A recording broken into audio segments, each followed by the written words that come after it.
강물은 참으로 무심한 존재예요.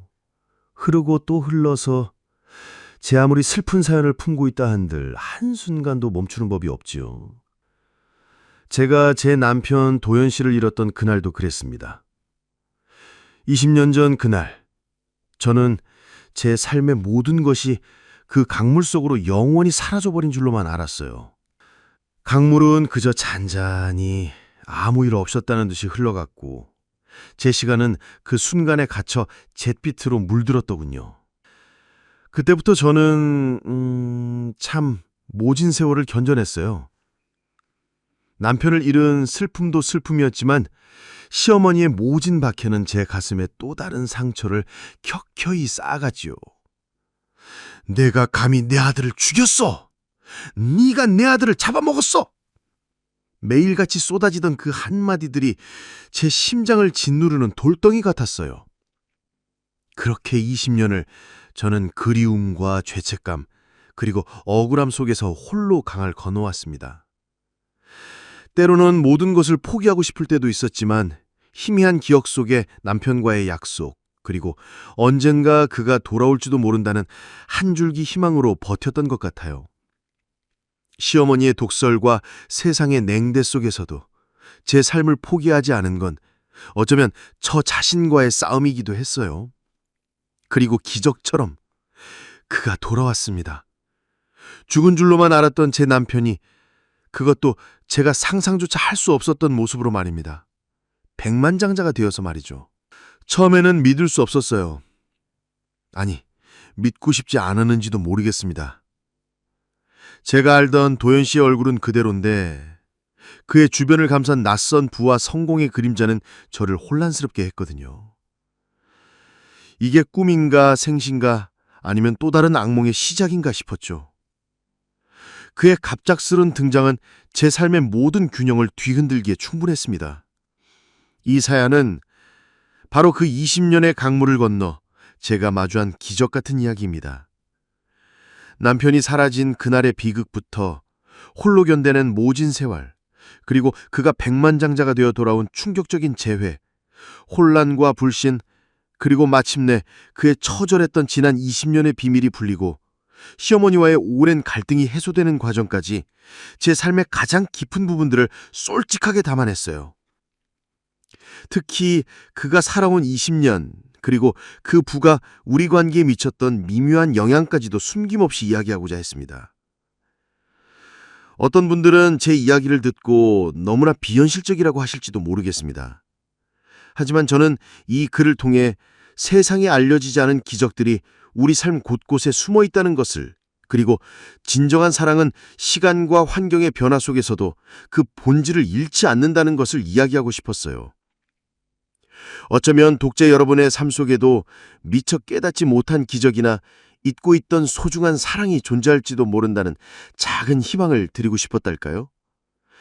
우리 모두가 삶의 시련 속에서도 꼿꼿이 버텨내고 마침내 자신만의 행복을 찾아가기를 바라는 마음으로 이 글을 썼습니다.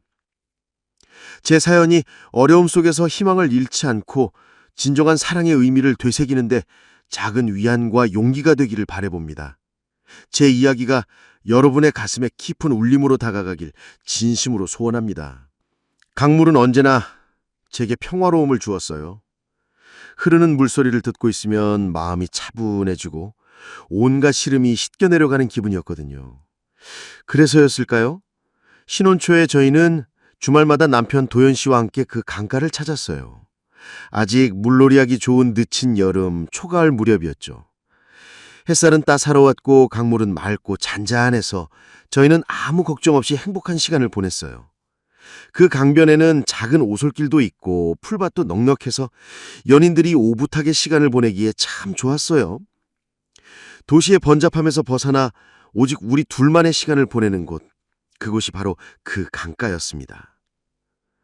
그날도 그랬습니다.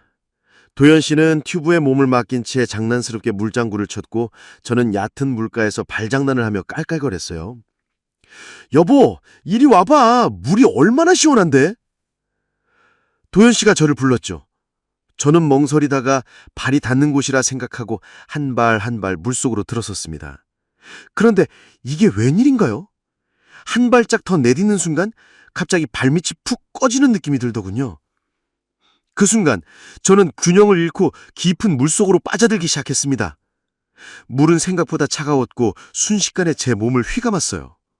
저는 허우적거리며 살려달라고 소리쳤지만 물은 제 입을 막고 저를 아래로 끌어당기는 것만 같았어요. 숨이 막히고 눈앞이 깜깜해지는 와중에도 머릿속엔 오직 도연 씨 얼굴만이 떠올랐어요. 안 돼. 이렇게 가면 안 되는데 도연 씨를 두고. 그 찰나의 순간이 어찌나 길게 느껴졌는지 정말 죽음의 문턱을 본 것 같았어요. 패닉 상태에 빠져 몸이 뜻대로 움직이지 않았습니다. 바로 그때였습니다. 물속에서 허우적대는 저에게 익숙하지만 한없이 절박한 손길이 뻗어왔습니다. 여보, 괜찮아? 내가 잡아줄게. 도연 씨였습니다. 그는 망설임 없이 강물 속으로 뛰어들어 저를 향해 헤엄쳐 오고 있었습니다. 그의 얼굴은 새파랗게 질려 있었지만 저를 구하겠다는 일념으로 가득한 눈빛은 그 어느 때보다 강렬하게 빛났습니다.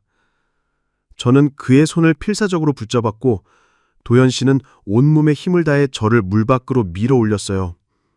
그 순간 제 몸은 물 밖으로 나왔지만 그의 몸은 급류에 취약한 상태가 되었지요. 제가 겨우 물 밖으로 나와 거친 숨을 몰아쉬는 순간에도 도연 씨는 아직 물속에 있었습니다. 여보, 괜찮아? 당신도 빨리 나와.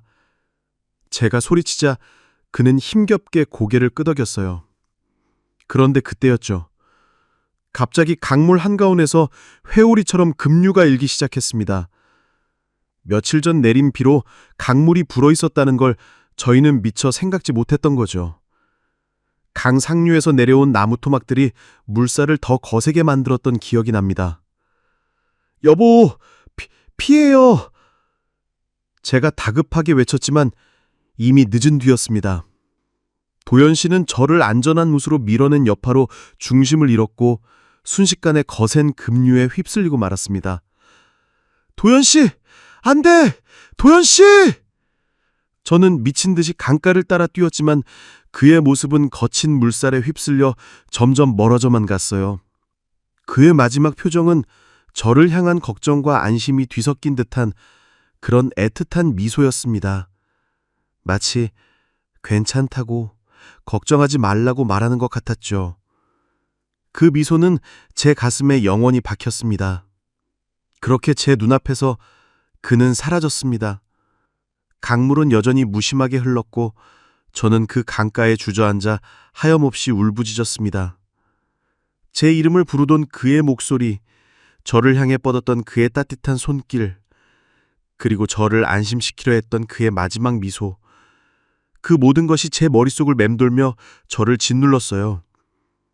제 삶의 전부였던 도연 씨가 저를 구하고 대신 강물 속으로 사라져버린 그날, 제 시간은 그 차가운 강물과 함께 멈춰버렸습니다. 세상은 그대로인데 저만 홀로 잿빛 세상에 갇혀버린 듯했어요. 그 이후로 강물은 제게 평화가 아닌 지울 수 없는 아픔의 상징이 되었답니다. 그날 이후 저는 다시는 그 강물에 발조차 담그지 못했습니다. 도연 씨가 사라진 후 제 삶은 마치 낡은 흑백 사진처럼 색을 잃었어요. 세상은 여전히 화려한 색으로 돌아가는데 저만 홀로 잿빛 세상에 갇혀버린 듯 했습니다. 매일 밤낮으로 그 강가에 서서 도연 씨의 이름을 부르며 울었어요. 혹시나 하는 마음에 그가 다시 제 눈앞에 나타날까 싶어서 말이죠. 하지만 강물은 저의 절규를 비웃듯 그저 유유히 흘러갈 뿐이었습니다. 수색 작업은 며칠 동안 이어졌지만 끝내 도연 씨의 흔적은 찾을 수 없었어요. 실종 처리될 수밖에 없었죠. 그 사실이 제 마음에 얼마나 큰 절망을 안겨줬는지 지금 생각해도 숨이 막힙니다. 슬픔과 절망보다 더 저를 짓누른 건 바로 죄책감이었어요.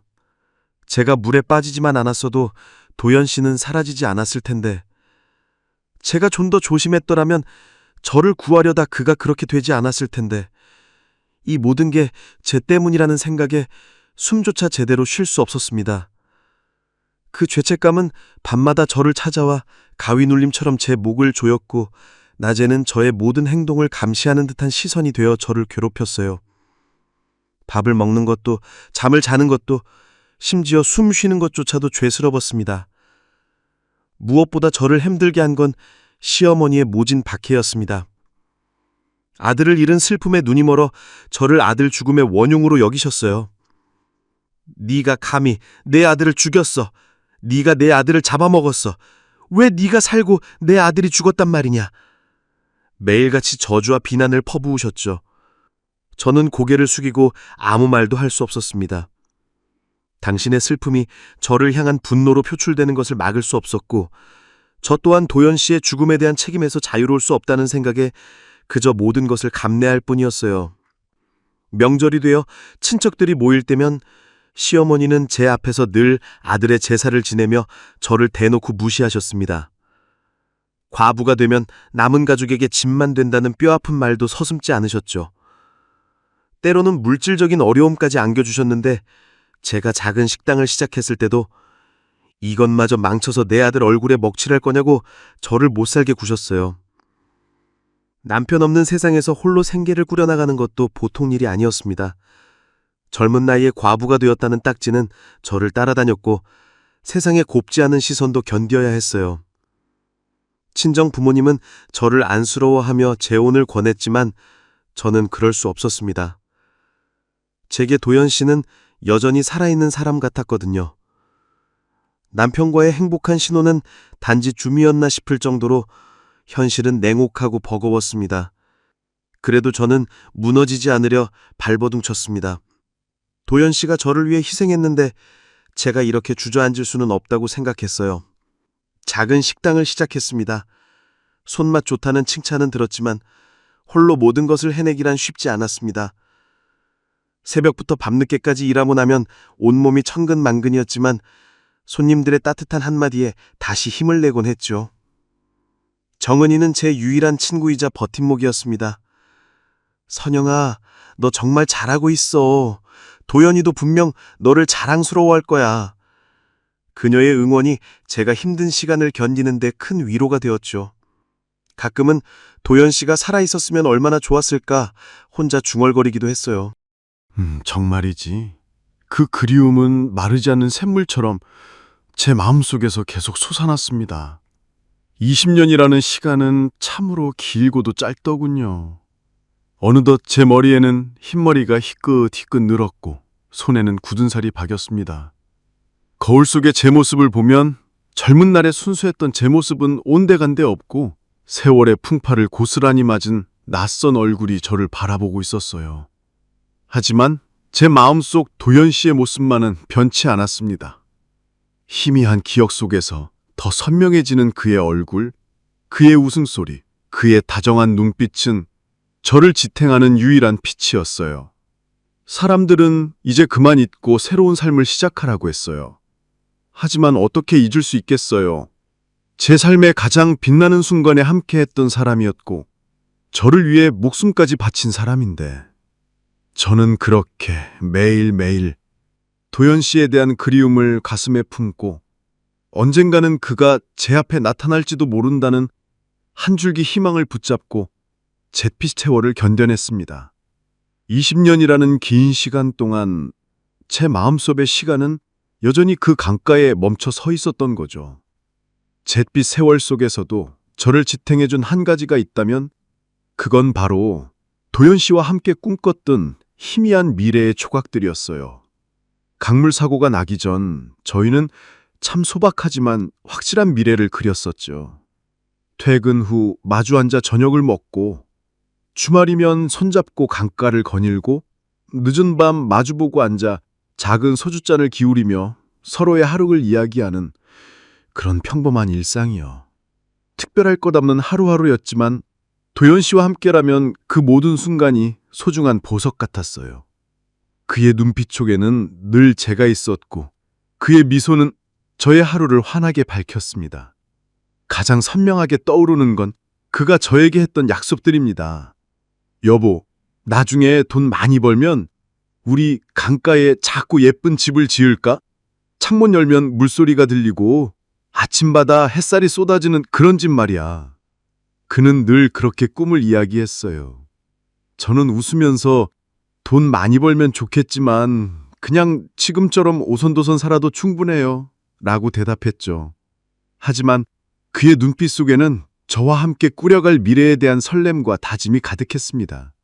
그는 단순히 돈을 많이 벌겠다는 게 아니라 저에게 안정적이고 행복한 삶을 선물하고 싶어 했어요. 제 그림자를 밟으며 함께 걷는 것만으로도 행복하다는 그였지만 늘 저를 더 좋은 곳으로 이끌어주고 싶어 하는 마음이 컸죠. 어느 날은 그런 말도 했어요. 언젠가 우리 부부 이름을 건 작은 식당을 열자. 당신 손맛은 최고니까 분명 손님들이 줄을 설 거야. 나는 홀에서 손님들 이야기 들어주고 당신은 주방에서 맛있는 음식 만들고 저녁엔 같이 앉아서 막걸리 한잔하면서 오늘 있었던 일 이야기하고.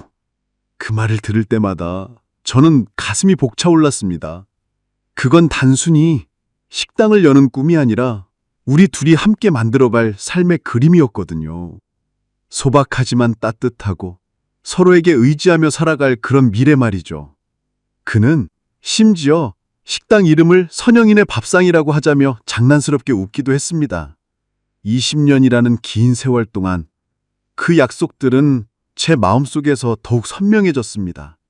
아니, 어쩌면 현실의 고통이 너무 커서 그 약속들을 붙잡고 있어야만 제가 살아갈 수 있었는지도 모르겠습니다. 제가 지금 작게나마 식당을 운영하는 것도 어쩌면 도연 씨와의 그 희미한 약속을 붙잡고 싶어서였을 거예요. 그는 제게 평범한 삶의 행복을 선물하고 싶어 했고 저는 그 행복을 끝까지 지키고 싶었습니다. 그가 남긴 유일한 유산 같은 것이었으니까요. 시어머니의 모진 말과 세상의 냉대 속에서 제가 버틸 수 있었던 넌 바로 그 약속들이 언젠가 현실이 될지도 모른다는 아주 작은 희망 때문이었어요. 비록 도연 씨는 제 곁에 없지만 그가 살아 있었다면 이랬을 거야, 저랬을 거야 하고 상상하면서요. 때로는 그가 저를 찾아올지도 모른다는 막연한 기대를 하기도 했습니다. 너무 비현실적인 생각이라는 걸 알면서도 그 생각을 놓을 수가 없었어요. 그건 마치 제 삶의 마지막 동화줄 같은 거였거든요. 그 꿈은 저를 죽음의 나락으로 떨어지지 않게 하는 유일한 구명줄이었습니다. 강물은 모든 것을 휩쓸어 갔지만 도연 씨가 제게 남긴 마지막 손길과 함께 희미하지만 빛나는 약속의 조각들은 제 마음속에 깊이 박혀 있었습니다. 그리고 그 약속들이 20년의 세월을 견뎌내준 힘이 되었다는 걸 저는 어렴풋이 느끼고 있었습니다. 그 약속들은 저에게 과거의 그림자가 아니라 언젠가 찾아올지도 모르는 미래를 향한 등불이었어요. 저는 그렇게 잿빛 세상 속에서도 희미한 약속을 붙잡고 하루하루를 살아냈습니다. 그날은 여느 때와 다름없는 평범한 가을날이었어요. 쌀쌀하지만 맑은 날씨였죠. 제가 운영하는 작은 식당은 점심시간이 지나 한산해지고 있었습니다. 저는 주방에서 남은 재료를 정리하며 콧노래를 흥얼거리고 있었어요. 그때였죠. 문 밖에 낯선 인기척이 느껴지더군요. 고개를 들자 문가에 키가 훤칠하고 세련된 정장 차림의 남자가 서 있었습니다. 마치 그림에서 튀어나온 듯한 그런 근사한 모습이었어요. 제 식당과는 전혀 어울리지 않는 마치 다른 세상에서 온 사람 같았죠. 그의 등장만으로도 식당 안의 공기가 달라지는 듯했어요. 손님, 어서 오세요. 제가 무심코 인사를 건넸습니다. 그런데 그 남자는 주문 대신 저를 빤히 바라보는 거예요. 그의 눈빛은 묘하게 익숙한 듯하면서도 동시에 알 수 없는 슬픔과 그리움이 뒤섞여 있었어요. 저는 저도 모르게 고개를 갸우뚱거렸습니다. 어디서 본 듯한데 도무지 기억이 나질 않았죠. 혹시 제가 식당에서 실수라도 했나 싶어 살짝 긴장했습니다. 그의 시선이 너무나 강렬해서 마치 제 모든 것을 꿰뚫어 보는 듯 했습니다. 그가 천천히 제게로 다가왔습니다. 한 발짝 한 발짝 걸어올 때마다 제 심장은 알 수 없는 불안감으로 요동치기 시작했어요. 불길한 예감 같은 것이 스쳐 지나갔습니다. 그리고 마침내 제 앞에 선 그는 떨리는 목소리로 제 이름을 불렀습니다. 선영아. 그 목소리를 듣는 순간 제 머릿속은 새하얗게 변하고 말았습니다. 20년 동안 꿈속에서만 들었던 그 목소리, 제 심장을 파고드는 듯한 그 울림은 아무리 세월이 흘러도 잊을 수 없는 것이었으니까요. 온몸에 소름이 돋았고 저는 그 자리에 얼어붙고 말았습니다. 저는 믿을 수 없다는 듯 그의 얼굴을 올려다 보았습니다. 세월의 흔적은 있었지만 분명 도연 씨의 얼굴이었어요. 제가 매일 밤 그리워했던 그 눈매, 그 콧날, 그 입술. 하지만 동시에 그는 제가 알던 도연 씨와는 너무나도 달랐습니다. 낡은 작업복 대신 고급스런 정장을 입고 있었고 굽은 어깨 대신 당당한 풍채를 지니고 있었죠. 그의 손목에는 값비싼 시계가 번쩍이고 있었고 풍기는 아우라 자체가 전혀 다른 사람이었습니다. 저는 그만 넋을 잃고 사서 그를 한없이 바라볼 뿐이었어요. 혼란스러움에 눈만 감박였습니다. 선영아, 나야, 도연이야. 그가 다시 한번 제 이름을 부르며 손을 내밀었습니다. 저는 그제야 정신을 차리고 뒷걸음질 쳤어요. 누구세요? 당신은 도연 씨가 아니에요. 도연 씨는 죽었어요. 제 목소리는 마치 실성한 사람처럼 떨렸습니다. 지난 20년간 제 삶을 짓눌렸던 현실을 부정하는 듯한 외침이었죠. 제 눈에는 경계심과 두려움이 가득했습니다. 그는 제 반응에 아랑곳하지 않고 제게 더 가까이 다가와 제 손을 잡으려 했습니다. 저는 화들짝 놀라 손을 거두고 소리쳤어요. 가세요. 나가세요. 당신은 내 남편이 아니야. 이런 거짓말을 하다니. 도대체 당신은 누군데? 제 마음속에는 혼란과 함께 엄청난 분노가 치밀어 올랐습니다. 죽은 사람을 팔아 저를 기만하려는 사기꾼이라고 생각했습니까요? 제가 얼마나 힘들게 20년을 버텨왔는데 감히 이런 장난을 치다니. 제 눈에서는 이미 분노의 눈물이 흐르고 있었습니다. 그는 제게서 한 걸음 멀러서더니 천천히 지갑에서 명함 한 장을 꺼내 제게 내밀었습니다.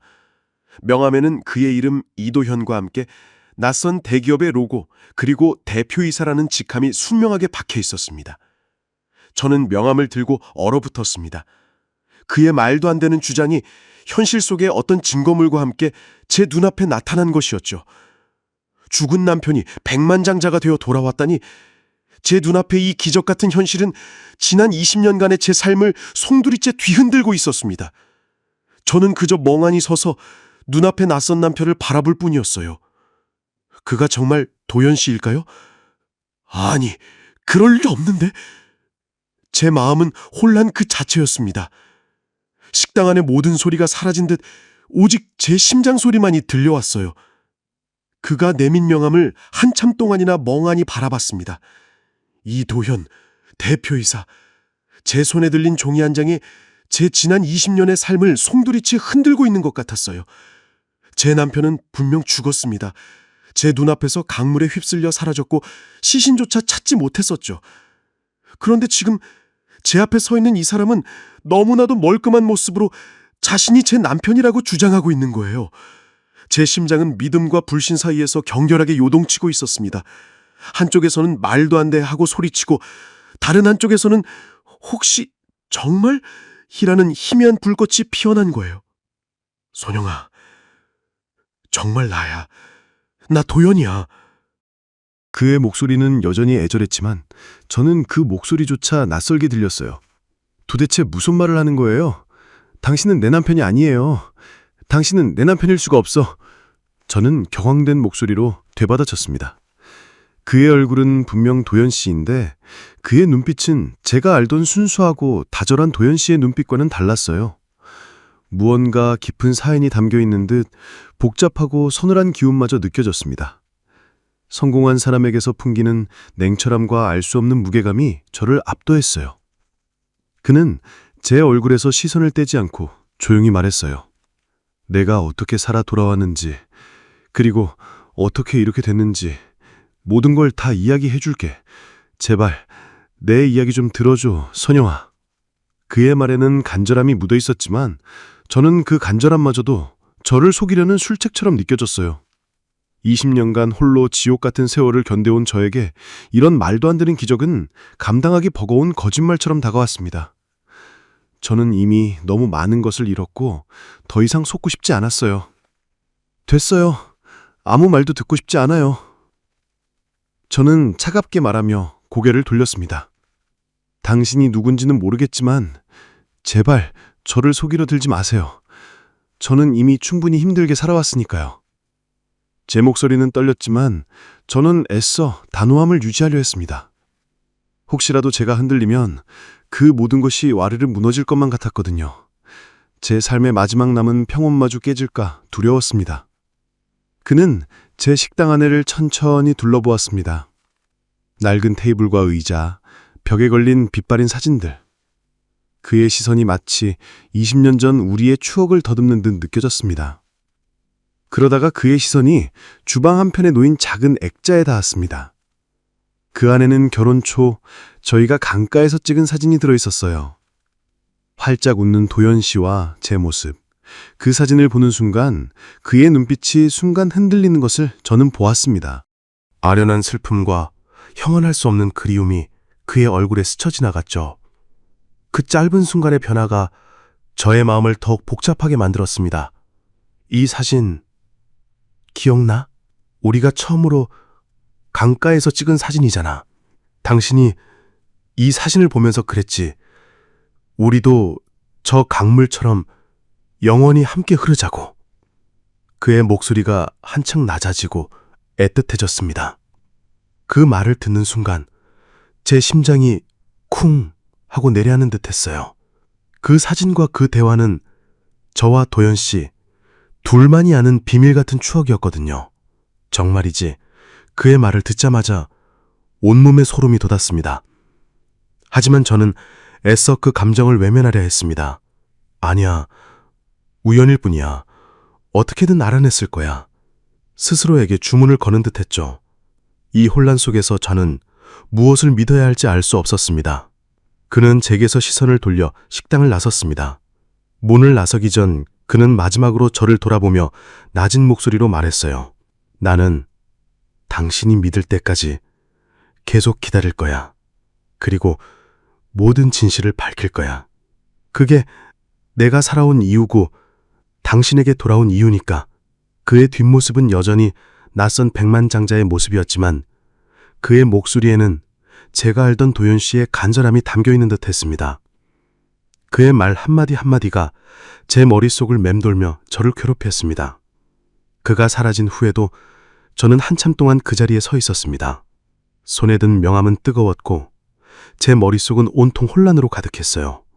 죽은 남편의 얼굴, 그리고 낯선 부자의 모습. 이 두 이미지가 충돌하며 저를 괴롭혔습니다. 이 모든 것이 현실일 리 없다고 부정하면서도 한편으로는 혹시 하는 신랑 같은 희망의 끈을 놓질 못했어요. 저는 그날 밤 20년 만에 다시 꿈속에서 강물을 보았습니다. 그 강물은 이제 더 이상 잿빛이 아니었어요. 낯선 색으로 빛나고 있었습니다. 그 남자가 떠난 후 제 식당은 마치 폭풍이 휩쓸고 간 듯 고요했습니다. 명함 한 장이 제 손에서 식은땀에 젖어 축축해졌어요. 이도현 대표이사. 제 남편의 이름과 너무나도 다른 그의 현재. 저는 그날 밤 한숨대 잘 수 없었습니다. 불면의 밤을 보내며 수없이 되뇌었죠. 도대체 어떻게 된 일일까? 정말 그가 도연 씨일까? 아니면 누군가 나를 속이려는 걸까? 며칠 내내 식당을 문 닫고 홀로 고민에 잠겼습니다. 밥도 제대로 넘어가지 않았어요. 며칠 후 그가 다시 제 식당을 찾아왔습니다. 이번에는 혼자가 아니었는데 말끔한 정장 차림의 남자 한 명을 대동하고 왔더군요. 자신을 최 변호사라고 소개한 그 남자는 사무적인 태도로 제게 몇 가지 서류를 내밀었습니다. 김선영 씨 맞으시죠? 이 서류들을 한번 확인해 주십시오. 그의 목소리는 차분했지만 제 마음은 격렬하게 뛰었습니다. 서류는 법률 용어로 가득했지만 핵심 내용은 분명했어요. 거기에는 20년 전 강물 사고에 대한 경찰 기록, 당시 수색 보고서, 그리고 제 이름과 도연 씨의 이름이 선명하게 박힌 혼인관계 증명서가 있었습니다. 제가 가장 충격을 받은 건 도연 씨의 신분증 사본과 함께 그의 지문 기록이 첨부되어 있다는 점이었어요. 그것도 모자라 심지어 당시 제가 물에 빠졌을 때 그가 저를 구하려 했던 긴 막대의 사진까지 들어있었는데 그 막대는 제가 물에 빠졌을 때 그가 필사적으로 찾아 제게 내밀었던 바로 그것이었어요. 이런 사소한 것까지 알고 있을 리가 없는데 제 심장은 다시금 혼란 속으로 빠져들었습니다. 이건 단순히 조작할 수 있는 증거들이 아니었습니다. 도현 씨, 아니 그 남자는 제 표정을 읽듯이 조용히 입을 열었습니다. 이건 내가 사고 후에 기억을 잃었을 때 우연히 내 가방에서 발견된 당신과의 결혼 사진이야.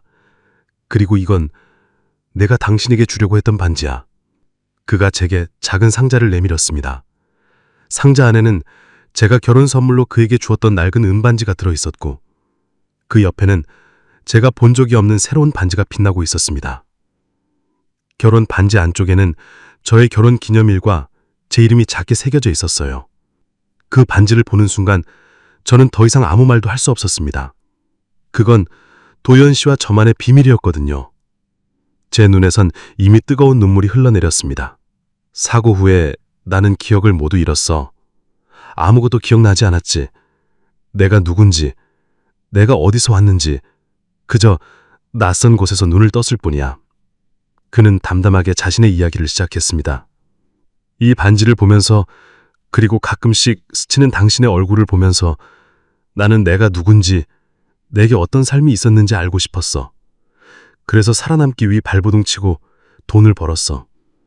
이 모든 게 당신을 찾고 내 삶을 되찾기 위해서였어. 그의 목소리에는 지난 20년간의 고통과 처절함이 고스란히 묻어 있었습니다. 그의 눈빛은 여전히 제가 알던 도연 씨의 눈빛은 아니었지만 그 안에 담긴 슬픔과 애절함은 분명 제가 사랑했던 남편의 것이었습니다. 최 변호사도 옆에서 설명을 덧붙였습니다. 이도연 회장님께서는 사고 후 극심한 충격으로 기억 상실증을 앓으셨습니다. 긴 시간 동안 본인의 정체를 모르고 사업에만 매진하시다가 최근 우연한 기회에 과거의 기억을 되찾으셨습니다. 그리고 가장 먼저 김선영 씨를 찾으신 겁니다.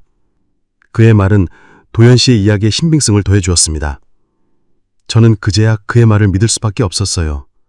수많은 증거들이 저의 의심을 허물어뜨렸습니다.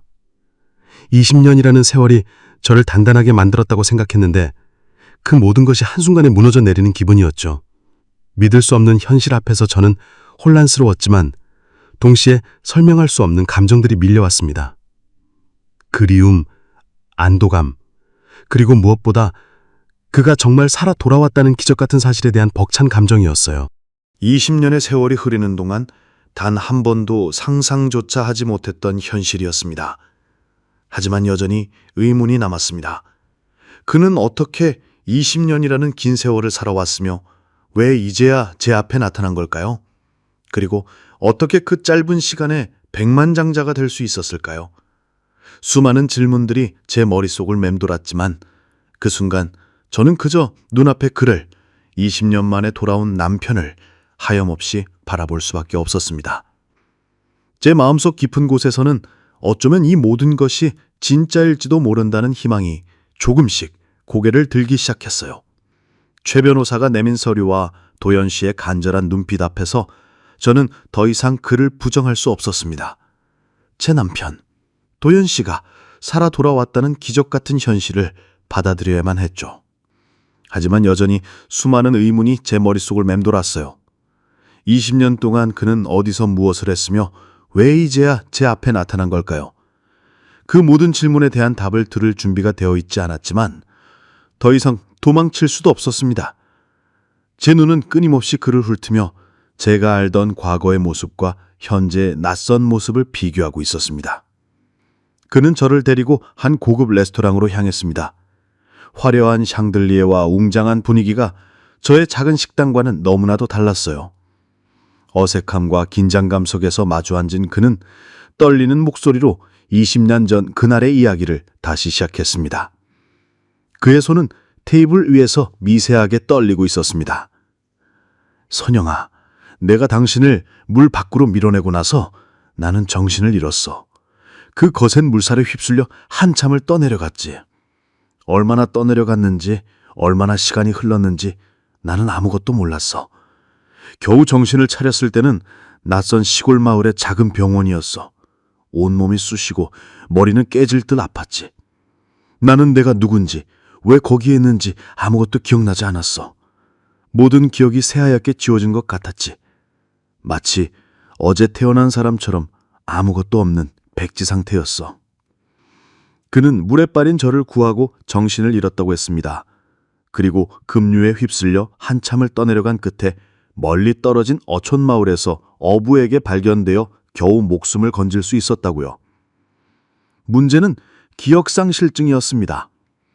사고의 충격으로 그는 자신의 이름, 나이, 가족, 그리고 저와의 추억까지 모든 것을 잃어버렸다고 했어요. 병원에서는 그를 무연고 환자로 분류했습니다. 가족을 찾아주려 노력했지만 그의 신원을 확인할 수 없었다고 했어요. 가방 속엔 당신과 찍은 결혼사진이랑 당신이 준 반지, 전부였어. 당신의 이름은 알았지만 내가 누군지, 우리 집이 어딘지 아무것도 떠오르지 않았어. 경찰에도 신고했지만 전국적으로 실종된 사람 중에 나와 일치하는 사람을 찾을 수 없었지. 그렇게 나는 무연고 환자가 되었어. 나는 그저 사진 속 당신의 얼굴을 보며 막연히 이 여자는 내게 소중한 사람이었을 것이다 라고만 생각할 수 있었을 뿐이야. 기억을 잃은 채 그는 오직 살아남기 위해 발버둥 쳤다고 했습니다. 신분도 연고도 없는 젊은 남자는 사회의 가장 밑바닥부터 시작해야 했죠. 어촌에서 막노동을 하고 굳은 일을 마다하지 않으며 하루하루를 버텼다고 해요. 밤에는 찬 바닥에 웅크려 잠들었고 끼니조차 제대로 챙겨 먹지 못했습니다. 외로움과 막막함이 그를 덮쳤을 것입니다. 나는 누구인가? 왜 여기에 있는가? 이 질문들이 매일 밤 그를 잠 못 들게 했다고 합니다. 수없이 죽음을 생각했어. 모든 것을 포기하고 싶었지. 하지만 그럴 때마다 가방 속 당신의 사진을 봤어. 내가 누군지 모르지만 이 여자는 내게 분명 소중한 사람이었을 거라고. 이 사진을 보면서 언젠가는 내 기억을 되찾고 당신에게 돌아가야겠다고 다짐했어. 그게 내가 살아야 할 유일한 이유였으니까. 당신의 미소는 나에게 삶의 이유이자 어둠 속의 한 줄기 빛이었어. 그의 눈빛은 아련한 그리움으로 물들었습니다. 그러다가 몇 년 전 그는 우연히 TV 다큐멘터리를 보다가 결정적인 단서를 얻었다고 했습니다. 한 방송사에서 기획한 미제 실종 사건을 찾음으로 라는 프로그램이었는데 거기에 20년 전 제가 신고했던 도연 씨의 실종 사건이 소개되었던 거죠. 당시 강가에 대한 보도와 제 이름 그리고 제가 진술했던 상황들이 그의 잃어버린 기억의 조각들을 하나 둘씩 맞춰나가게 했습니다. 그는 그 방송을 보기 위해 얼마나 많은 밤을 새웠는지 어떤 희망을 품고 있었는지 설명했어요. 방송을 보는 순간 머리가 깨질 듯 아팠어. 잃어버렸던 기억들이 파도처럼 밀려 들어왔지. 당신의 얼굴, 우리 결혼식, 그리고 내가 당신을 구하고 물에 휩쓸리던 그 순간까지도 모든 게 선명해졌지. 내가 이 도연이라는 걸, 그리고 당신이 내 아내 김선영이라는 걸 그제야 확실히 알게 되었지. 20년 만에 나는 비로소 나 자신을 되찾은 거야. 잃어버린 기억을 되찾은 후에 그는 곧바로 저를 찾기 시작했다고 했습니다. 하지만 저는 이미 이사한 지 오래였고 제 이름으로는 그의 가족관계 등록부에도 올라있지 않은 상황이었죠. 20년이라는 긴 세월이 너무나 많은 것을 바꿔놓았던 겁니다. 그가 저를 찾아 헤맨 그 긴 시간들, 수많은 좌절과 어려움 속에서도 포기하지 않았다는 그의 말이 제 가슴을 울렸습니다. 그때부터였어.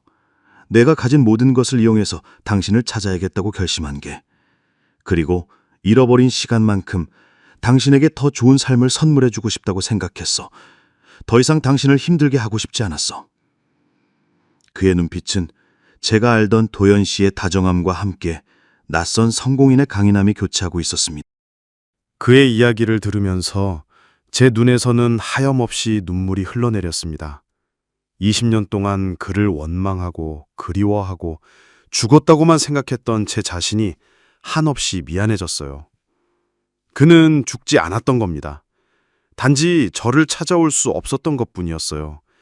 그가 겪었을 고통과 절망, 그리고 저를 찾아 헤맨 그 간절한 마음이 고스란히 제게 전해지는 듯 했습니다. 이제야 비로소 진실의 문이 열리고 있었어요. 모든 의문이 풀리는 순간이었습니다. 도연 씨의 지난 20년 이야기는 저에게 충격과 동시에 깊은 슬픔을 안겨주었습니다. 그가 기억을 잃은 채 얼마나 고통스럽게 살아왔을지 상상하니 가슴이 미어졌죠. 하지만 여전히 풀리지 않는 의문이 있었습니다.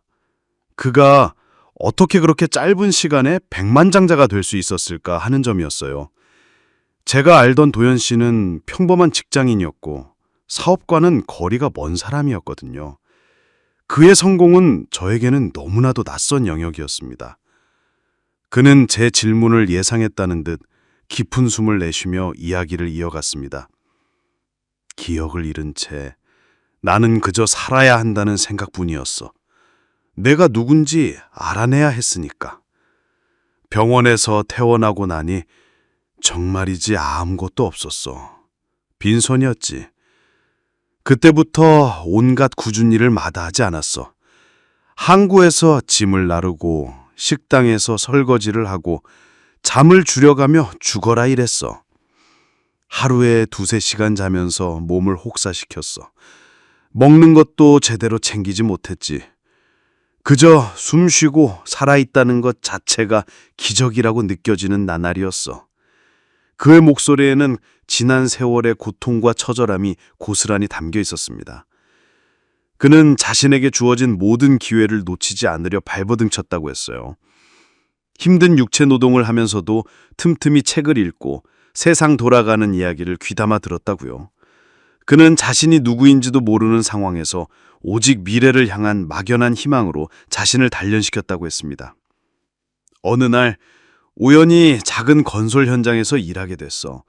나는 그저 시키는 대로 벽돌을 나르고 시멘트를 깼을 뿐인데 현장 소장님이 나를 눈여겨보셨지. 내가 꼼꼼하고 성실하다면서 작은 일부터 하나씩 가르쳐 주셨어. 그때부터 나는 건설 현장에서 잔뼈가 굵어지기 시작했어. 밤에는 건축 관련 서적을 파고들며 공부했고 낮에는 현장에서 직접 부딪히며 배웠지. 남들보다 2-3배는 더 일했어. 잠자는 시간도 아까웠으니까. 그는 타고난 사업 수완과 냉철한 판단력을 가지고 있었다고 했습니다. 기억은 잃었지만 그의 본래 성실함과 끈기는 사라지지 않았던 거죠. 그는 작은 건설 회사에서 시작해 기회가 보이면 망설이지 않고 투자하고 사업을 확장해 나갔습니다. 남들이 망설일 때 나는 과감하게 뛰어들었고 남들이 안주할 때 나는 새로운 도전을 했어. 물론 실패도 맛봤지. 모든 것을 잃고 다시 바닥으로 돌아갔던 적도 있었어. 그때마다 당신의 사진을 보며 이를 악물었어. 이대로 주저앉을 수는 없다고. 그는 처음에는 영세한 하청업체로 시작했습니다. 누구도 거들떠보지 않는 작은 공사들을 맡아 밤샘 작업을 하며 신뢰를 쌓았죠. 그러다 IMF 외환위기가 터졌을 때 모두가 건설 투자를 꺼릴 때 그는 과감하게 부도직전의 회사들을 인수하며 사업 규모를 키웠습니다. 남들이 보지 못하는 기회를 읽어내는 탁월한 감각이 있었던 것입니다. 그의 무모해 보이는 도전은 결국 엄청난 성공으로 이어졌고 그렇게 그는 몇 년 만에 건설업계에서 입지를 다지기 시작했어요. 정말이지 하루하루가 전쟁 같았어. 잠도 제대로 못 자고 밥도 제대로 못 먹으면서 일했지. 하지만 힘들 때마다 나는 당신의 사진을 봤어. 내가 이렇게 살아남아서 성공해야 선영이를 다시 만날 수 있다. 선영이를 만났을 때 더 이상 가난하고 힘든 삶을 살지 하지 않겠다. 이렇게 수없이 다짐했어. 당신을 위해서라면 어떤 고통도 견딜 수 있었으니까. 내 성공의 이유는 오직 당신 하나였어. 그의 말은 제 가슴을 깊이 파고들었습니다. 그가 백만장자가 된 이유가 오직 저를 위한 처절한 약속 때문이라뇨. 20년 전 제가 물에 빠졌을 때 그가 저를 구하려 했던 그 필사적인 손길처럼 그는 잃어버린 기억 속에서도 저를 향한 사랑과 책임감을 놓지 않았던 겁니다. 그가 쌓아올린 막대한 부는 단순한 재물이 아니라 저를 다시 만나기 위한 그의 처절한 노력과 희생의 결정체였어요. 내가 기억을 되찾고 가장 먼저 한 일은 당신을 찾는 거였어. 당신이 어떤 모습으로 살고 있을지, 혹시 힘든 시간을 보내고 있진 않을지 온통 그 생각뿐이었지. 당신이 행복하게 살고 있다면 그것만으로도 좋겠다고 생각했는데 당신이 여전히 그 작은 식당에서 힘들게 일하고 있다는 걸 알고 나니 정말 가슴이 찢어지는 것 같았어. 내가 곁에 없어서 당신이 이렇게 고생했구나 하는 생각에 자책할 수밖에 없었어. 그의 코끝에 배침이 맺혔습니다. 제가 20년 동안 그를 그리워하며 힘들게 살아온 것처럼 그 또한 저를 그리워하며 처절하게 살아왔던 거죠. 그는 백만장자가 되어 제 앞에 나타났지만 그의 부는 저에게 과시하기 위한 것이 아니었습니다. 그것은 저에게 더 이상 고통받지 않고 행복한 삶을 살게 해주겠다는 그의 간절한 약속이었던 겁니다. 선영아, 이제 당신은 더 이상 힘들지 않아도 돼. 내가 당신을 다시 찾았으니까. 20년 전 당신을 구하고 내가 사라졌던 것처럼 이제는 내가 당신의 삶을 책임지고 영원히 행복하게 해줄게. 그게 내가 살아 돌아온 이유고 내가 이 모든 것을 이룬 이유니까. 그의 진심이 고스란히 제게 전해지는 순간 저는 더 이상 눈물을 참을 수 없었습니다. 20년간 제 가슴을 짓눌렀던 모든 오해와 원망이 눈 녹듯 사라지는 기분이었어요. 그는 백만장자라는 낯선 모습으로 돌아왔지만 그의 마음속 깊은 곳에는 제가 알던 다정하고 헌신적인 도연 씨가 그대로 남아 있었습니다. 아니, 어쩌면 더 단단하고 깊어진 사랑을 품고 있었는지도 모릅니다. 제 삶의 가장 큰 기적이 바로 제 눈앞에 와 있었어요. 도연 씨의 이야기를 듣고 난 후 제 가슴은 말할 수 없는 감정들로 가득 찼습니다. 그를 향한 미안함, 그리움, 그리고 그가 겪었을 고통에 대한 아픔. 지난 20년간 저 혼자 힘들었다고 생각했는데 그 또한 저 못지않은, 아니 어쩌면 더 처절한 삶을 살아왔다는 사실이 저를 짓눌렀어요. 저는 그에게 해줄 말이 없었습니다. 그저 그의 손을 잡고 하염없이 눈물만 흘렸죠. 제 삶이 그의 삶과 맞닿아 있었다는 것을 이토록 뒤늦게 깨닫게 된 것이 한없이 먹먹했습니다. 그는 제 눈물을 닦아주며 말했어요. 선영아, 울지 마. 이제 다 끝났어. 내가 돌아왔잖아. 당신 곁으로. 그의 목소리는 따뜻했지만 저는 여전히 제 마음속 깊은 곳에 남아있는 응어리를 어떻게 풀어야 할지 알 수 없었습니다. 그가 저를 위해 그렇게 처절하게 살아왔다니 제가 그동안 그를 의심하고 원망했던 시간들이 한없이 부끄러웠어요. 그 부끄러움이 저를 더 아프게 했습니다. 그는 잠시 망설이더니 조심스럽게 봉투 하나를 제가 내밀었습니다. 이건 내가 기억을 되찾고 당신을 찾아 헤맬 때 썼던 편지야. 혹시 당신을 다시 만날 수 없을지도 모른다는 생각에 내 진심을 글로 남겨두고 싶었어. 차마 전하지 못했던 내 마음이야. 그의 손은 마치 소중한 보물을 건네듯 조심스러웠습니다. 저는 떨리는 손으로 봉투를 열었습니다. 낡고 구겨진 종이에는 그의 필체로 한 글자 한 글자 정성껏 쓰인 글이 담겨 있었어요. 글씨체는 제가 기억하는 도연 씨의 것과 같았지만 어딘지 모르게 더 단단하고 성숙해진 느낌이었습니다. 사랑하는 선영에게. 편지가 당신에게 닿을 수 있을지, 아니 당신을 다시 만날 수 있을지조차 알 수 없는 막연함 속에서 펜을 들었습니다. 나는 이제 당신의 남편 이도현이라는 것을 알게 되었습니다. 20년 전 내가 당신을 구하고 강물에 휩쓸려 사라진 후 나는 모든 기억을 잃은 채 살아왔습니다. 내가 누군지도 모른 채 그저 살아야 한다는 일념 하나로 버텨냈습니다. 그 시간들은 지옥 같았습니다. 매일 밤 꿈속에서 당신의 얼굴이 희미하게 스쳐 지나갔지만 그것이 누구의 얼굴인지조차 알 수 없어 고통스러웠습니다. 하지만 당신의 사진과 당신이 내게 주었던 반지를 보며 내겐 분명히 소중한 사람이 존재한다는 것을 느꼈습니다. 그리고 최근 기적처럼 모든 기억이 돌아왔습니다. 당신의 얼굴, 우리 결혼식, 그리고 내가 당신을 구하고 강물에 휩쓸리던 그 순간까지도 모든 것이 생생하게 떠올랐습니다. 20년 만에 나는 비로소 나 자신을 되찾은 것입니다. 기억을 되찾은 순간 내게 남은 것은 오직 당신을 찾아야 한다는 간절한 뿐이었습니다. 내가 없던 20년 동안 당신이 얼마나 힘들었을지, 시어머니의 모진 말과 세상의 시선 속에서 얼마나 외로웠을지 생각하면 가슴이 찢어지는 듯합니다. 내가 당신 곁에 없었다는 죄책감에 매일 밤 잠을 이룰 수 없었습니다. 나는 당신에게 평생 갚지 못할 빚을 졌다고 생각합니다. 나는 당신을 찾기 위해, 그리고 당신이 더 이상 힘들지 않도록 하기 위해 처절하게 돈을 벌었습니다.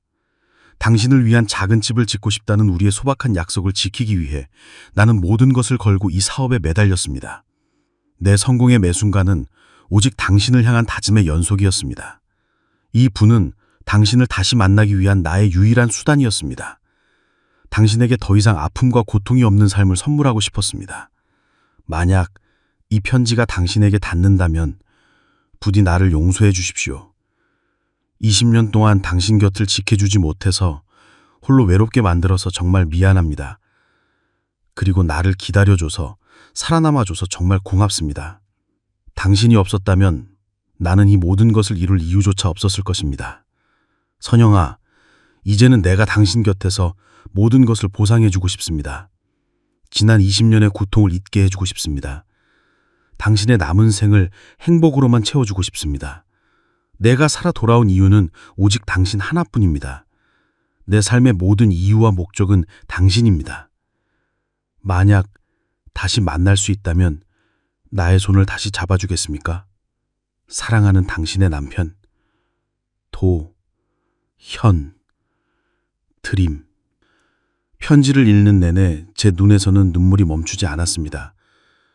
그의 글 속에는 지난 20년간의 고통과 저를 향한 애틋한 사랑이 고스란히 담겨 있었어요. 제가 그의 죽음 앞에서 절망하고 있을 때 그는 기억을 잃은 채 저를 찾기 위해 홀로 싸우고 있었던 겁니다. 그가 이룬 성공의 이면에는 저를 향한 처절한 약속과 헌신이 있었다는 것을 비로소 깨달았습니다. 그 모든 희생이 오직 저를 위한 것이었다는 사실에 제 가슴이 벅차 오르면서도 한없이 아팠습니다. 편지는 단순히 그의 지난 삶을 설명하는 것을 넘어 저에게 차마 전하지 못했던 그의 진심을 보여주는 것이었어요. 그의 모든 삶이 저를 향해 있었다는 사실이 제 가슴을 벅차오르게 했습니다. 20년의 세월이 흐르고 그는 다른 사람이 되어 돌아왔지만 그의 마음속에 담긴 사랑만큼은 변치 않았다는 것을 저는 이 편지를 통해 확신할 수 있었습니다. 우리는 이제 이 모든 아픔을 딛고 새로운 시작을 할 수 있을 것만 같았어요. 제 마음속에 모든 능어리가 풀리는 기분이었습니다. 도연 씨의 진심을 확인하고 나니 제 마음은 한결 편안해지는 듯했습니다. 지난 20년간의 응어리가 조금씩 풀리는 기분이었죠. 하지만 동시에 지난 세월의 아픔과 그를 향한 복잡한 감정들이 제 안에 휘몰아쳤습니다. 그는 살아있었지만 저는 20년이라는 긴 세월을 홀로 그의 죽음을 그리워하며 살았으니까요. 기쁨, 안도, 그리고 설명할 수 없는 원망 같은 것이 뒤섞여 제 마음은 복잡하기만 했습니다. 왜 이렇게 오랜 시간이 걸렸을까? 내가 겪었던 고통은 어떻게 되는 거지? 하는 생각들이 머릿속을 맴돌았어요. 선영아, 괜찮아. 천천히 이야기하자.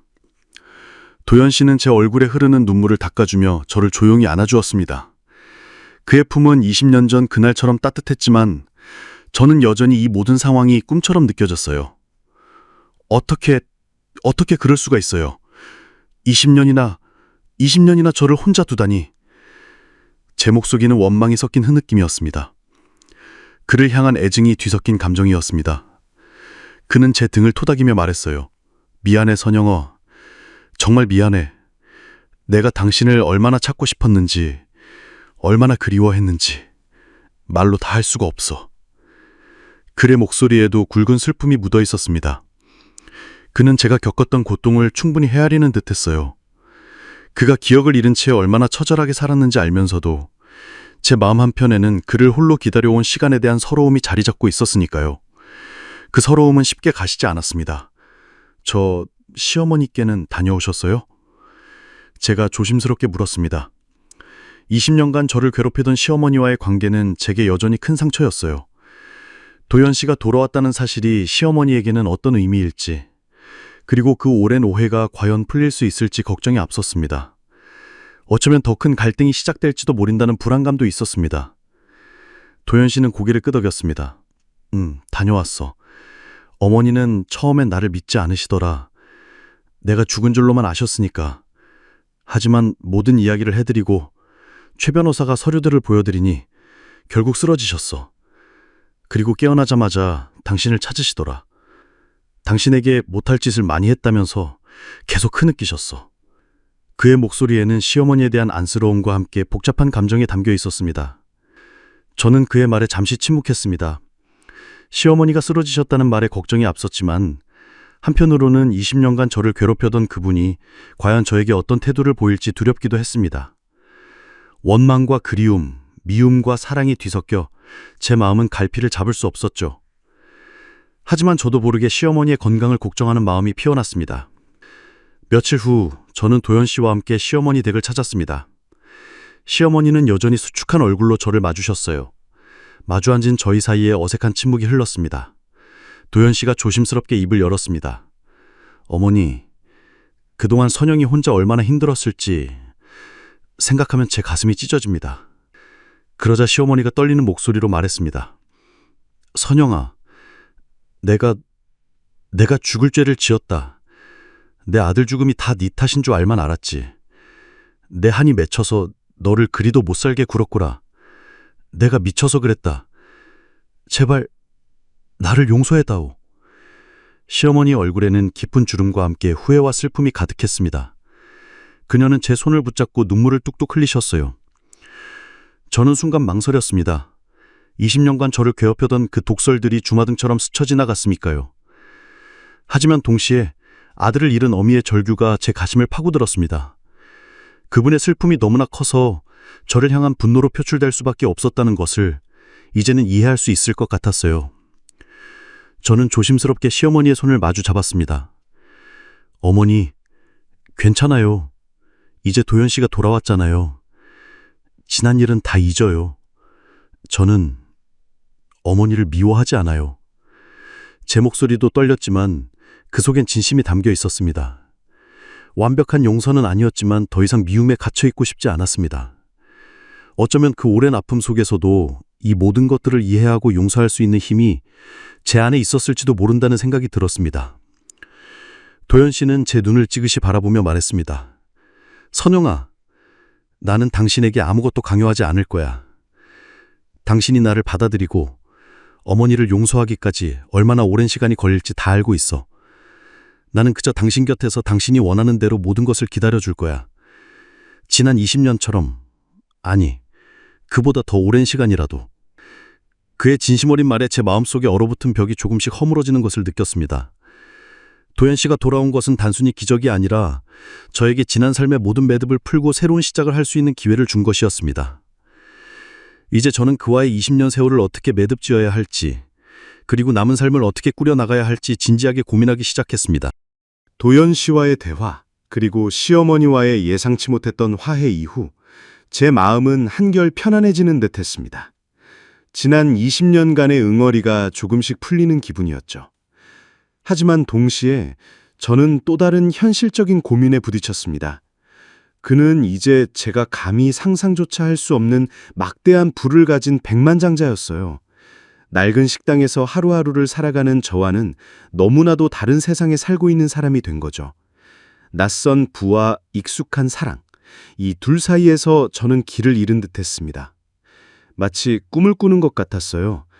도연 씨는 저를 만나러 올 때마다 고급 승용차를 타고 왔고 비서와 변호사를 대동하기도 했습니다. 처음에는 그 모습이 어색하고 불편했어요. 제가 알던 소박한 도연 씨의 모습이 아니었으니까요. 그는 제가 일하는 식당으로 찾아와 저녁 식사를 함께 하자고 제안하거나 아니면 직접 제 식당에 단골이 돼 찾아왔어요. 겉으로는 평범한 손님처럼 보였지만 그의 주변을 감도는 아우라는 숨길 수 없었죠. 식당 안의 손님들은 그의 등장에 수군거렸고 저에게도 호기심 어린 시선들이 쏟아졌습니다. 김 사장님, 저분 혹시 회장님이라면서요? 대체 무슨 인연이신 거예요? 같은 질문들이 쏟아졌죠. 선영아, 이제 이 식당 일은 그만해도 돼.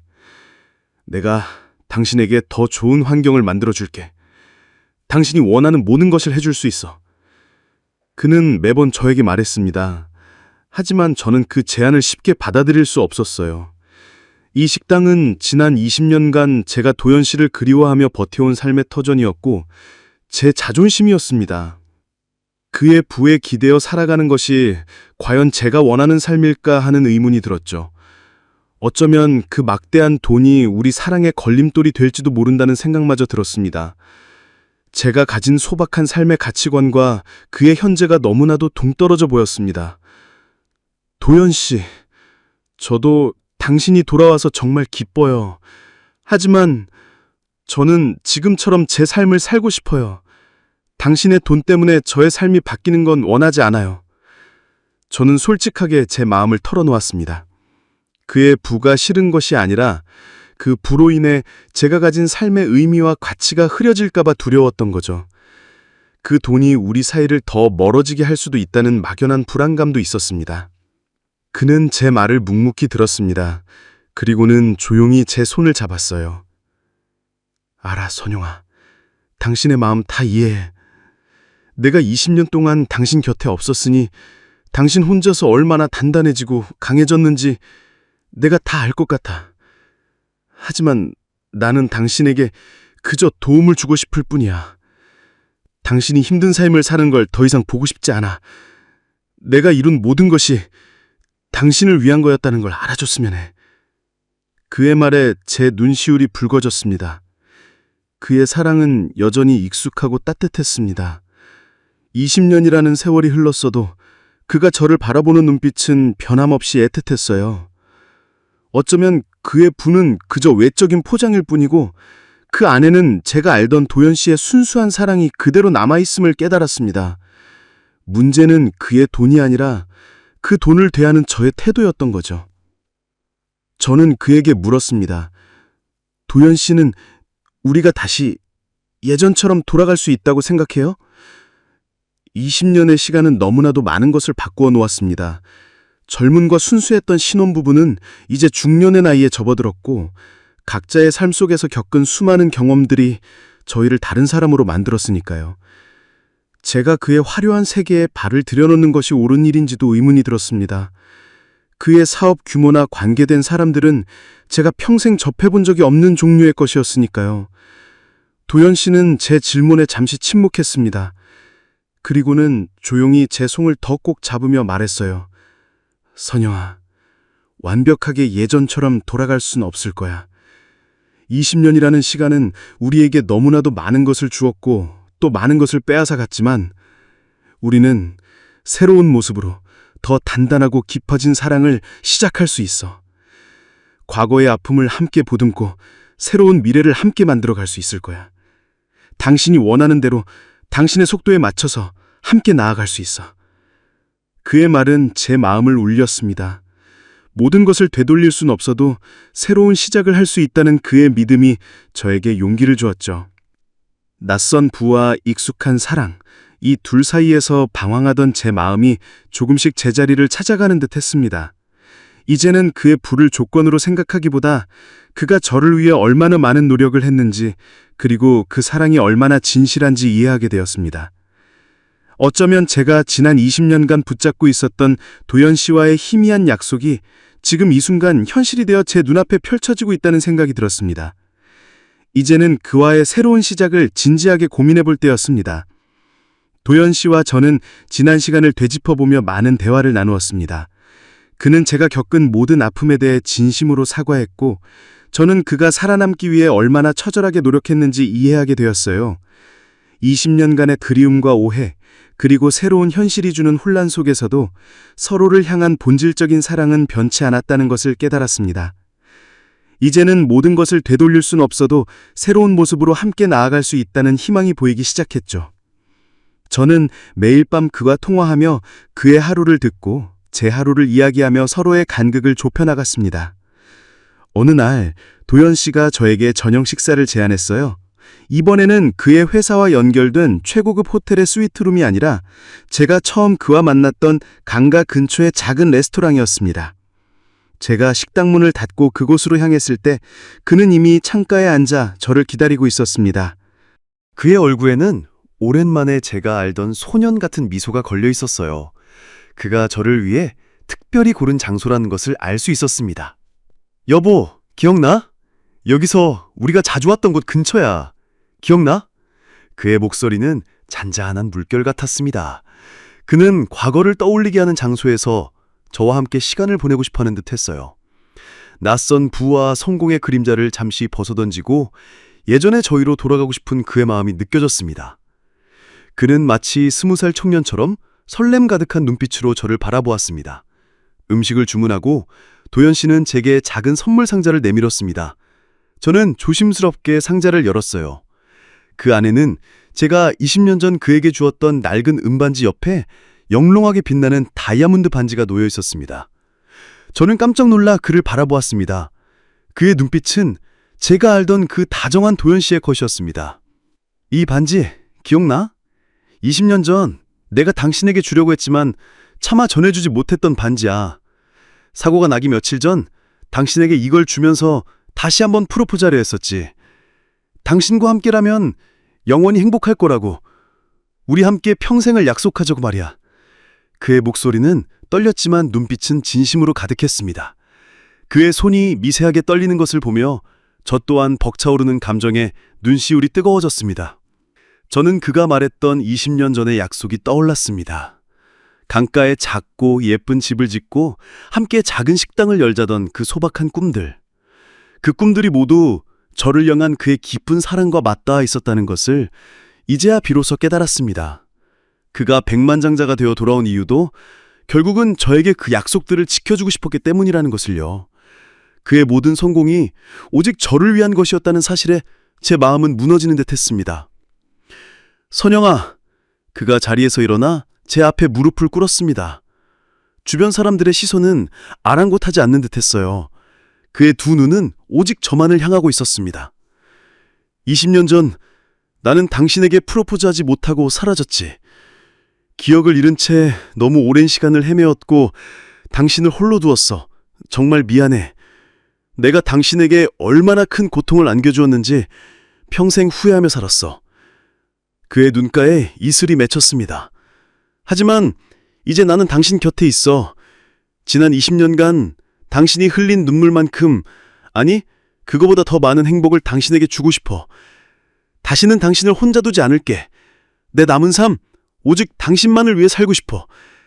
당신의 미소를 다시 볼 수 있다면 나는 무엇이든 할 수 있어. 그가 상자 속에 다이아몬드 반지를 꺼내 제게 내밀었습니다. 반지는 그의 진심처럼 영롱하게 빛났습니다. 선영아, 나랑 다시 결혼해 줄래? 20년 전 그날의 약속을 다시 시작하고 싶어. 내가 당신에게 줄 수 있는 건 이 반지뿐만이 아니야.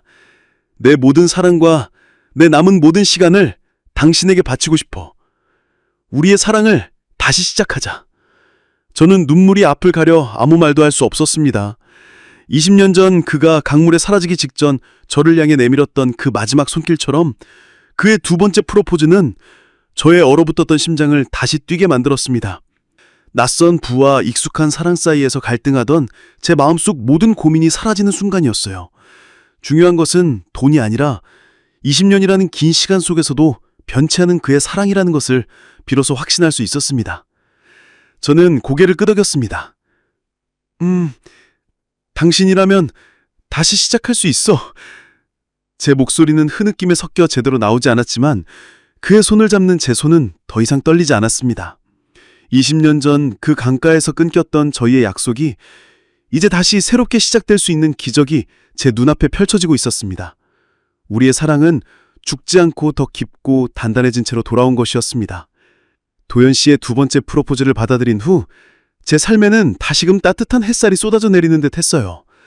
지만 20년 동안 잿빛으로 물들었던 제 세상에 이제 선명한 색깔들이 하나둘씩 돌아오는 기분이었죠. 하지만 저는 여전히 조심스러웠습니다. 잃어버렸던 시간과 그 사이에 생긴 변화들을 어떻게 메워나가야 할지 고민이 많았으니까요. 마치 조심스럽게 새로운 발걸음을 내딛는 아기처럼 하나하나가 조심스러웠습니다. 도연 씨는 저에게 강요하지 않았어요. 그의 막대한 부를 내세우지도 않았고 20년의 공백을 한순간에 메우려 하지도 않았어요. 그는 그저 제 곁에서 묵묵히 저를 기다려주고 제가 원하는 대로 모든 것을 맞춰주었습니다. 제가 운영하던 작은 식당도 계속 운영하게 해주셨죠. 가끔씩 퇴근 후에 들러서 제 식당에서 저녁을 먹고 가는 그의 모습은 제가 알던 평범한 도연 씨의 모습 그대로였습니다. 오히려 그가 백만장자라는 사실이 믿기지 않을 정도였죠. 그는 제 식당의 단골이 되었고 가끔은 직접 앞치마를 두르고 서빙을 돕는 척하며 사람들을 놀라게 하기도 했습니다. 그의 소탈한 모습은 시간이 흘러도 변치 않았어요. 가장 큰 변화는 시어머니와의 관계였습니다. 도연 씨가 돌아온 후 시어머니는 큰 충격과 함께 과거의 잘못을 뉘우치셨어요. 병원에서 퇴원하신 후 저는 조심스럽게 시어머니를 찾아되었습니다. 처음에는 서로 어색하고 말문이 막혔지만 도연 씨가 곁에서 저희를 이어주는 다리 역할을 해주었죠. 어머니, 제가 그동안 선영이 먼저 얼마나 힘들었을지 생각하면 제 가슴이 찢어집니다. 도연 씨의 간절한 목소리에 시어머니는 끝내 무릎을 꿇고 제 손을 잡으셨습니다. 선영아, 내가 죽을 죄를 지었다. 내 한이 맺혀서 너를 그리도 못 살게 굴었구나. 내가 미쳐서 그랬다. 제발 나를 용서해다오. 시어머니의 얼굴에는 깊은 주름과 함께 회한과 슬픔이 가득했습니다. 그녀는 제 손을 붙잡고 하염없이 눈물을 흘리셨어요. 저 또한 그동안 쌓였던 원망을 내려놓고 시어머니의 손을 마주 잡았습니다. 아미를 잃은 슬픔에 눈이 멀어 그랬을 거라는 도연 씨의 말이 비로소 이해되는 순간이었죠. 이제 저희는 더 이상 과거의 상처에 갇혀있지 않았습니다. 우리는 다시 도연 씨의 본가에서 함께 살기로 했습니다. 낡았지만 저희의 추억이 고스란히 담긴 그 집에서요. 20년 만에 다시 맞는 아침은 모든 것이 새롭게 느껴졌습니다. 주방에서 아침 식사를 준비하는 제 모습, 식탁에 앉아 신문을 보는 도연 씨, 그리고 한층 부드러워진 표정으로 저희를 바라보는 시어머니. 이 모든 풍경이 꿈만 같았어요. 시어머니는 이제 저에게 잔소리 대신 따뜻한 미소를 보내주셨고, 아가, 힘들면 언제든 말하렴? 하고 속삭이셨습니다. 도연 씨는 아침마다 제 손을 잡고 강가로 산책을 나갔습니다. 20년 전 그날의 아픈 기억이 서린 강가였지만 이제 그 강물은 저희에게 새로운 시작을 알리는 듯했습니다. 강물은 여전히 흘렀지만 이제는 슬픔이 아닌 희망을 이야기하는 것 같았죠. 그는 제게 20년 동안 겪었던 일들을 자세히 이야기해 주었고 저는 그의 이야기를 들으며 그가 얼마나 강하고 현명한 사람으로 성장했는지 알 수 있었습니다. 그는 제게 잃어버린 시간만큼의 이야기를 들려주며 그의 삶의 빈틈을 채워주려 노력했습니다. 물론 모든 것이 완벽하게 예전으로 돌아간 것은 아니었습니다. 20년이라는 시간은 너무나 많은 것을 바꾸어 놓았으니까요. 그의 사업 규모가 커지면서 종종 매스컴에 노출되기도 했고 그럴 때마다 주변 사람들의 시선은 더욱 뜨거워졌습니다. 세상에, 김전영 씨 남편이 그 이도현 회장이었어? 같은 수군거림이 들려왔고 일부는 저의 과거를 캐묻거나 심지어는 그의 부를 이용하려 접근하는 사람들도 생겨났습니다. 하지만 도연 씨는 그런 상황 속에서도 저를 든든하게 지켜주었고 저는 그의 곁에서 흔들리지 않으려 노력했습니다. 낯선 환경과 사람들에 적응하는 것이 쉽지는 않았지만 저희는 서로에게 익숙해지는 시간을 가졌고 과거의 아픔을 함께 보듬며 새로운 추억을 만들어 나갔습니다. 도연 씨는 바쁜 사업 와중에도 저와 시어머니를 살뜰히 챙겼고 저 또한 그의 곁에서 든든한 아내가 되기 위해 노력했습니다.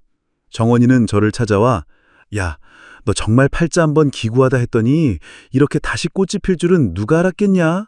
하며 농담을 던지곤 했어요. 친구의 따뜻한 말 한마디가 지난 세월의 고통을 씻어주는 듯 했습니다.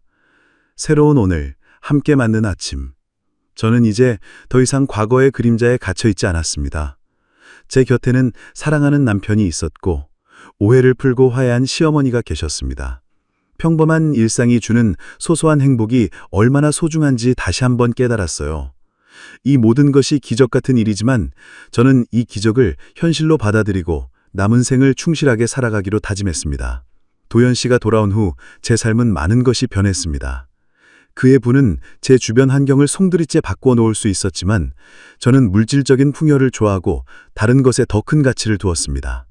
그의 백만장자라는 지위는 저를 놀라게 했고 처음에는 혼란스럽게 만들었지만 결국 그 모든 것은 저희의 사랑의 본질을 가리는 껍데기에 불과했다는 것을 깨달았습니다. 사랑의 진정한 의미는 돈이 아니라 함께하는 시간이었고 기적이 아니라 서로를 향한 변치 않는 진심이었어요. 도연 씨는 여전히 바쁜 사업가였습니다. 대기업을 이끄는 그의 스케줄은 살인적이었죠. 하지만 그는 바쁜 와중에도 저와 함께 보내는 시간을 최우선으로 여겼어요. 예전처럼 퇴근 후 제 식당에 들러 저녁을 먹고 주말에는 강가로 산책을 나가는 건 물론 함께 장을 보고 소박한 저녁 식사를 준비하기도 했습니다. 그는 제게 명품 옷이나 값비싼 보석을 사주기보다 제가 좋아하는 식재료를 사들과 함께 요리하는 것을 더 즐거워했죠. 제가 만든 투박한 된장찌개를 세상에서 제일 맛있는 음식이라고 칭찬하며 2그릇씩 먹는 그의 모습은 제가 알던 그 소박한 도연 씨 그대로였습니다. 선영아, 당신이 가장 행복한 순간은 언제야? 그가 제게 물었습니다. 저는 망설이지 않고 대답했어요. 지금이요. 도연 씨랑 이렇게 함께하는 모든 순간이요. 별거 아닌 평범한 일상인데도 당신이 옆에 있다는 것만으로도 이렇게 행복할 수가 없네요.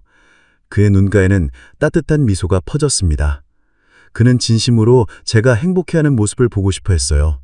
저는 지난 20년 동안 그의 죽음을 믿고 살아왔습니다. 하지만 그가 돌아와서 보여준 것은 제가 상상했던 기적과는 다른 종류의 기적이었어요. 그것은 로또 당첨 같은 일시적인 행운이 아니라 진심으로 서로를 그리워하고 찾아 헤맨 두 사람이 다시 만난 지극히 인간적인 기적이었죠. 그의 백만장자라는 지위는 그저 그가 저에게 돌아오기 위한 처절한 수단이었을 뿐 우리 사랑의 본질은 아니었습니다. 돈은 그가 저를 찾아오는 달이었을 뿐 목적은 아니었던 거죠. 시어머니와의 관계도 마찬가지였습니다. 20년간 저를 괴롭혔던 시어머니의 박해는 그의 돌아옴으로 인해 깨끗이 사라졌어요. 이제 시어머니는 제게 따뜻한 말 한마디라도 더 건네려 하셨고 제가 힘들까봐 늘 걱정해 주셨습니다. 과거의 상처가 완전히 사라진 것은 아니지만 서로를 이해하고 용서하려는 마음이 그 간극을 메워주었습니다. 가족이라는 이름 아래 저희는 서로의 아픔을 보듬으며 한 걸음씩 나아가고 있었어요. 제가 어머니의 손을 잡고 함께 시장을 가는 날이면 과거의 아픔이 마치 꿈이었던 것처럼 느껴지기도 했습니다. 도연 씨는 제게 자주 이런 말을 했습니다. 내가 20년 동안 세상의 온갖 풍파를 겪으면서 돈을 벌었지만 결국 가장 소중한 건 당신과의 시간이었어. 돈으로 살 수 없는 건 너무나 많다는 것을 깨달았지. 건강, 사랑, 행복, 그리고 잃어버린 시간. 그 무엇도 돈으로 살 수 없어. 오직 사랑하는 사람과 함께하는 그 순간만이 진짜 가치라는 것을. 그의 말 속에는 진정한 삶의 지혜가 담겨 있었습니다. 그는 돈의 가치를 알았지만 동시에 돈으로 살 수 없는 것들의 소중함을 누구보다 잘 알고 있는 사람이 된 것이었죠. 사랑은 어쩌면 그런 것이 아닐까요? 완벽한 조건을 갖춘 상대를 만나는 것이 아니라 서로의 불완전함을 이해하고 받아들이며 고통 속에서도 변치 않는 진심을 나누는 것, 그리고 물질적인 풍요보다 함께하는 시간을 더 소중히 여기는 것. 저는 도연 씨와의 재회를 통해 사랑의 진정한 의미를 다시금 깨달았습니다. 돈은 그저 삶을 더 편안하게 해주는 도구일 뿐임을, 사랑의 본질은 아니라는 것을요. 우리의 이야기는 단순한 기적 이야기가 아닙니다. 그것은 삶의 고통 속에서도 희망을 잃지 않고 진정한 사랑의 가치를 찾아나가는 우리 모두의 이야기입니다. 20년이라는 긴 세월이 지났지만 저는 이제야 비로소 제가 원했던 평범하고 따뜻한 사랑을 되찾았습니다. 돈이 아닌 시간으로 채워지는 행복, 기적 같은 만남이 아닌 진심으로 쌓아 올린 사랑. 이것이 바로 우리가 찾은 삶의 가장 큰 축복이었답니다.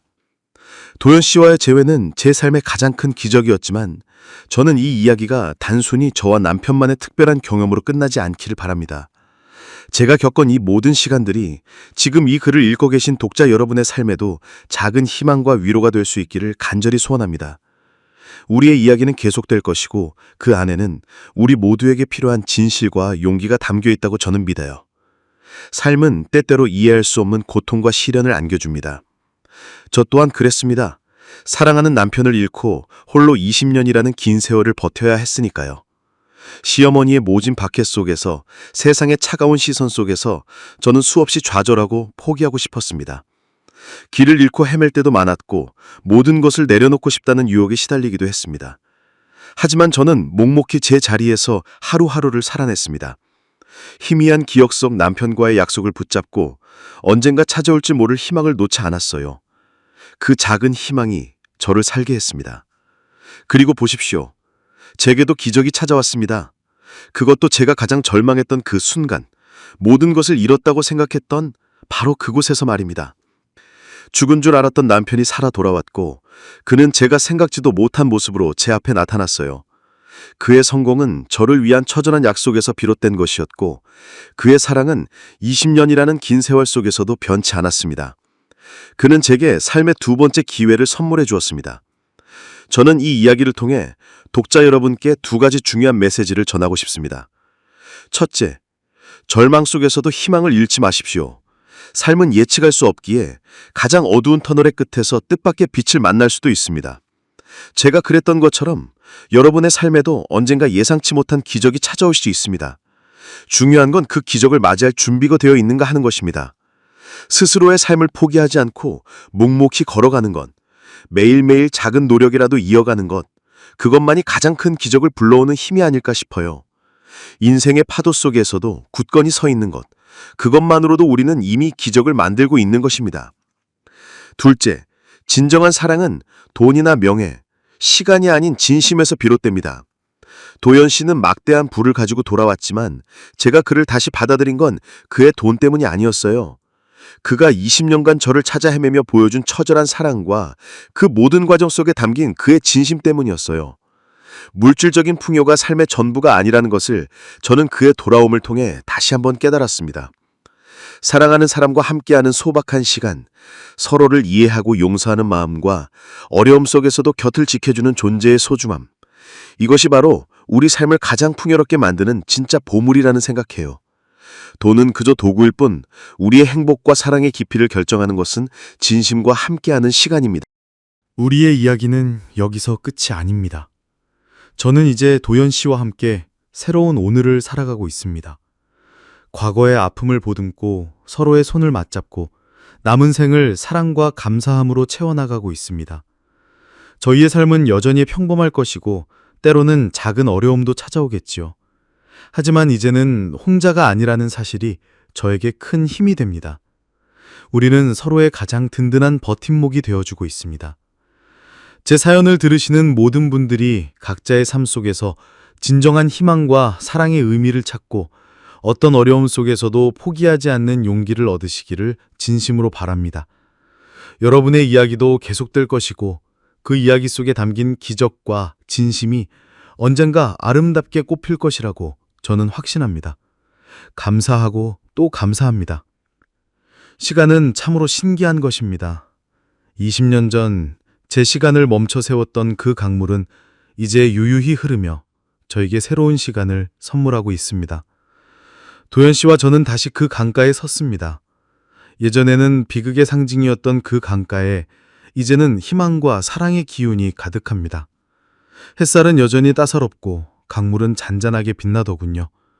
바람이 스쳐 지나가며 머리카락을 스치는 감각이 모든 것이 현실임을 일깨워 주었습니다. 여보, 기억나? 여기서 우리가 함께 살 집을 짓자고 했었잖아. 도연 씨가 제 손을 잡고 말했습니다. 그의 목소리에는 과거의 그리움과 현재의 행복이 뒤섞여 있었습니다. 저는 고개를 끄덕였습니다. 20년 전 그와 함께 꿈꿨던 소박한 미래의 약속이 이제 현실이 되어 제 눈앞에 펼쳐져 있었어요. 그는 정말로 그 강이 보이는 언덕 위에 작고 예쁜 집을 지었습니다. 화려한 대저택이 아닌 우리 둘이 오손도손 살아갈 수 있는 아늑하고 따뜻한 집이었어요. 창문을 열면 물소리가 들리고 아침마다 햇살이 쏟아지는 딱 우리가 꿈꾸던 그 집 말입니다. 그 집에서 우리는 매일 새로운 아침을 맞고 있습니다. 저는 식당 일도 계속하고 있습니다. 도연 씨는 제가 원하는 대로 모든 것을 존중해 주었으니까요. 이제는 바쁜 그의 업무를 돕거나 그의 사업에 조언을 건네는 일도 조금씩 하고 있습니다. 때로는 그의 회사 직원들이 제 식당을 찾아와 회장님 사모님 밥상이라며 너스레를 떨곤 합니다. 저는 그저 웃으며 따뜻한 밥 한 끼를 내어줄 뿐이지요. 하지만 무엇보다 소중한 건 매일 밤 퇴근 후 함께 마주 앉아 소주잔을 기울이며 하루를 이야기하는 시간입니다. 20년 전 이루지 못했던 그 평범한 일상이 이제 제 삶의 가장 큰 행복이 되었어요. 그의 눈을 바라보며 나누는 사소한 대화들이 저에게는 세상의 모든 보석보다 더 소중합니다. 시어머니는 이제 제게 더없이 따뜻한 어머니가 되셨습니다. 매주 찾아와 손수 만든 반찬을 가져다 주시고 제가 힘들까봐 늘 걱정해 주시죠. 저에게 우리 아가 이제 꽃길만 걷자라고 말씀하실 때면 제 눈에서는 저도 모르게 눈물이 흐릅니다. 20년의 세월 동안 쌓였던 오해와 원망은 진심 어린 용서와 이해로 채워졌습니다. 가족의 의미를 다시금 깨닫게 되는 요즘입니다. 상처가 아물고 그 자리에는 더 깊은 사랑이 피어났습니다. 강물은 모든 것을 씻어내고 새로운 생명을 잉태하는 듯 했습니다. 그 강물 위로 흐르는 바람은 과거의 아픔을 실어나르고 새로운 희망을 불어넣어 주는 것 같았어요. 도연 씨의 손을 잡고 강변을 걷는 순간 저는 깨달았습니다. 우리의 이야기는 단순히 죽은 남편이 백만장자가 되어 돌아왔다는 자극적인 제목으로 설명할 수 없다는 것이요. 그것은 삶의 가장 깊은 절망 속에서도 사랑의 힘을 믿고 진심을 다해 살아간다면 기적은 반드시 찾아온다는 메시지였습니다. 그리고 그 기적은 우리가 상상하는 것보다 훨씬 더 따뜻하고 인간적인 모습으로 찾아올 수 있다는 것을요.